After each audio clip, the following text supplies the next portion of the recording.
Hi hello ವೀಕ್ಷಕರೇ, ಪುನರ್ವಿ ಎಜು ಸಂಸ್ಕಾರಕ್ಕೆ ಸ್ವಾಗತ ಸುಸ್ವಾಗತ. ಇವತ್ತಿನ ವಿಡಿಯೋದಲ್ಲಿ 5 ಗ್ಯಾರಂಟಿಗಳಲ್ಲಿ ಇನ್ನು ಮುಂದಿನ ದಿನಗಳಲ್ಲಿ ಎಷ್ಟು ಗ್ಯಾರಂಟಿಗಳು ಕಂಟಿನ್ಯೂ ಆಗುತ್ತೆ, ಯಾವ ಗ್ಯಾರಂಟಿಗಳು ಕ್ಯಾನ್ಸಲ್ ಆಗುತ್ತೆ ಅಂತ ನೋಡೋಣ ಬನ್ನಿ.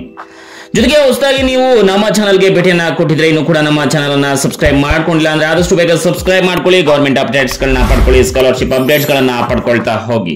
ಸೊ ಬನ್ನಿ ಈಗ ವಿಡಿಯೋನ ಶುರು ಮಾಡ್ತಾ ಹೋಗೋಣ. ವೀಕ್ಷಕರೇ, ಕಾಂಗ್ರೆಸ್ ಸರ್ಕಾರ ಜಾರಿಗೆ ತಂದಿರುವಂತಹ 5 ಗ್ಯಾರಂಟಿಗಳಲ್ಲಿ 2 ಗ್ಯಾರಂಟಿಗಳನ್ನ ಕ್ಯಾನ್ಸಲ್ ಮಾಡಬೇಕು ಅಂತ ಕಾಂಗ್ರೆಸ್ ಶಾಸಕರೇ ಒತ್ತಾಯ ಮಾಡ್ತಾ ಇದ್ದಾರೆ. ಯಾಕೆಂದ್ರೆ ಕಾಂಗ್ರೆಸ್ ಫಲಿತಾಂಶ ನೋಡಿದ ಮೇಲೆ ಜನರಿಗೆ ಗ್ಯಾರಂಟಿಗಳ ಅವಶ್ಯಕತೆ ಇನ್ನೂ ಇರೋದಿಲ್ಲ ಅಂತ ಕಾಂಗ್ರೆಸ್ನ ವಲಯದಲ್ಲಿ ಚರ್ಚೆ ಆರಂಭ ಆಗಿದ್ದಂತೂ ಸುಳ್ಳಲ್ಲ.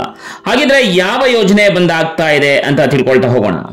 ಲೋಕಸಭೆ ಚುನಾವಣೆಯ ಫಲಿತಾಂಶ ನಮಗೆ ಗೊತ್ತಾಗಿದೆ. ಏನಾಗಿದೆ ಅಂದ್ರೆ ಕಾಂಗ್ರೆಸ್ನ ಗ್ಯಾರಂಟಿಗಳ ಅವಶ್ಯಕತೆ ಇನ್ನಿಲ್ಲ, ಹಾಗೆ ಬಿಜೆಪಿಯು ಕೂಡ ಗೆದ್ದಿದೆ. ಇದರಿಂದ ಕಾಂಗ್ರೆಸ್ ನೀಡುವಂತಹ ಗ್ಯಾರಂಟಿಯ ಅವಶ್ಯಕತೆ ಇನ್ನೂ ನಮ್ಮ ಜನರಿಗೆ ಇರೋದಿಲ್ಲ ಅನ್ನೋದು ಕ್ಲಿಯರ್ ಆಗಿ ತಿಳಿದಿರುವಂತದ್ದು. ಜನರಿಗೆ ಗ್ಯಾರಂಟಿ ಯೋಜನೆ ಯೂಸ್ ಆಗ್ತಾ ಇಲ್ಲ. ಯೂಸ್ ಆಗಿದ್ರೆ ಜನ ಕಾಂಗ್ರೆಸ್ಗೆ ವೋಟ್ ಆಗ್ತಾ ಇದ್ರು, ಎಲ್ಲರೂ ಬಿಜೆಪಿಗೆ ವೋಟ್ ಆಗ್ತಾ ಇದ್ದಾರೆ. ಆದ್ರಿಂದ ನಾವು ಯಾಕೆ ಜನರಿಗೆ ಪ್ರತಿ ತಿಂಗಳು 2,000 ರೂಪಾಯಿಯನ್ನ ಕೊಡಬೇಕು, ಉಚಿತ ಬಸ್ಗಳನ್ನ ಕೊಡಬೇಕು, ಜೊತೆಗೆ ಫ್ರೀ ಕರೆಂಟ್ ಅನ್ನ ಕೊಡಬೇಕು ಅಂತೆಲ್ಲ ಕಾಂಗ್ರೆಸ್ನ ಶಾಸಕರು ಕೇಳ್ತಾ ಇರುವಂತದ್ದು.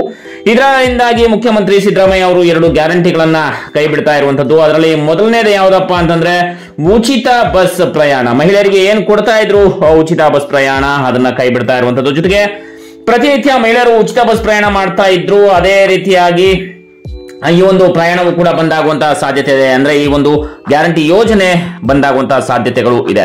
ಉಚಿತ ಬಸ್ ಪಾಸ್ ಎಲ್ಲ ಮಹಿಳೆಯರಿಗೆ, ಅದರಲ್ಲೂ ಕೂಡ ಕೆಲಸಕ್ಕೆ ಹೋಗುವಂತಹ ಮಹಿಳೆಯರಿಗಾಗ್ಲಿ, ಹಾಗೇನೆ ತುಂಬಾ ವಿದ್ಯಾರ್ಥಿಗಳಿಗಾಗ್ಲಿ, ಹೆಣ್ಣು ಮಕ್ಕಳಿಗಾಗ್ಲಿ ಉಪಯೋಗ ಆಗ್ತಾ ಇತ್ತು.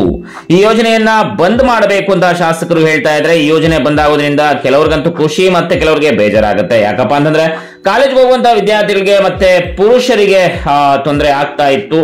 ಅವರಿಗೆ ಖುಷಿ ಆಗುತ್ತೆ, ಯಾರು ನಮ್ಮ ಒಂದು ಪುರುಷರಿಗೆ ಹಾಗೇನೆ ಮಹಿಳೆಯರಿಗೆ ಬೇಜಾರಾಗುತ್ತೆ.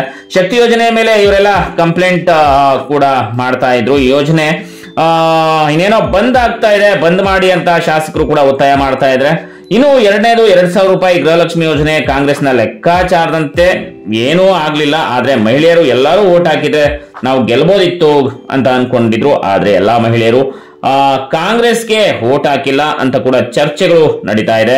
ಈ ರೀತಿಯಾದಂತಹ ಗ್ಯಾರಂಟಿ ಯೋಜನೆಯಿಂದಲೂ ಸಹ ನಮ್ಗೆ ಅಂದ್ರೆ ಕಾಂಗ್ರೆಸ್ ವೋಟ್ ಆಗದೆ ಇರೋದ್ರಿಂದ ಕೆಲವರು ಶಾಸಕರಿಗೆ ಬೇಜಾರಾಗಿ ಸಿಎಂ ಮೇಲೆ ಒತ್ತಡ ಏರ್ತಾ ಇದ್ದಾರೆ. ಸೊ ನೋಡೋಣ ಬನ್ನಿ ಮುಂದಿನ ದಿನಗಳಲ್ಲಿ ಏನಾಗುತ್ತೆ ಅಂತ. ಸಿಎಂ ಏನಾದ್ರೂ ಒತ್ತಡಕ್ಕೆ ಮಾಡಿದ್ರೆ ಈ 2 ಯೋಜನೆಗಳು ಬಂದಾಗುವಂತಹ ಸಾಧ್ಯತೆಗಳು ಇದೆ. ಯಾವ್ಯಾವ ಯೋಜನೆ ಅಂತ ಗೊತ್ತಾಯ್ತಲ್ವಾ ವೀಕ್ಷಕರೇ?